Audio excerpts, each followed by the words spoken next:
কত সুন্দর গাজা শহরটাকে কয়েকদিনের ব্যবধানে মাটির সাথে মিশিয়ে দিয়েছে। যেখানে যেখানে মানুষ সেখানে সেখানে ড্রোন ক্যামেরা দিয়ে দেখে দেখে বোমা নিক্ষেপ করতেছে। তাজা তাজা পান আগুনের শীষের সাথে উড়ে যাচ্ছে।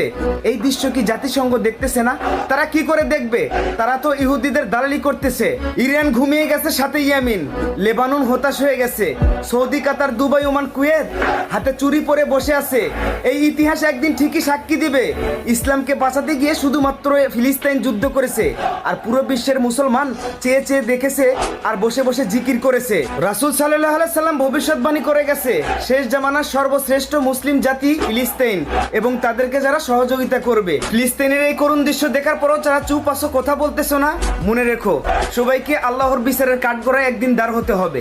শুধুমাত্র লাইক কমেন্ট ভিউর আসা ভিডিও করি না, বর্তমান ফিলিস্তিনের পরিস্থিতি দেখে কলিজা ফেটে যায়, সহ্য করতে পারি না।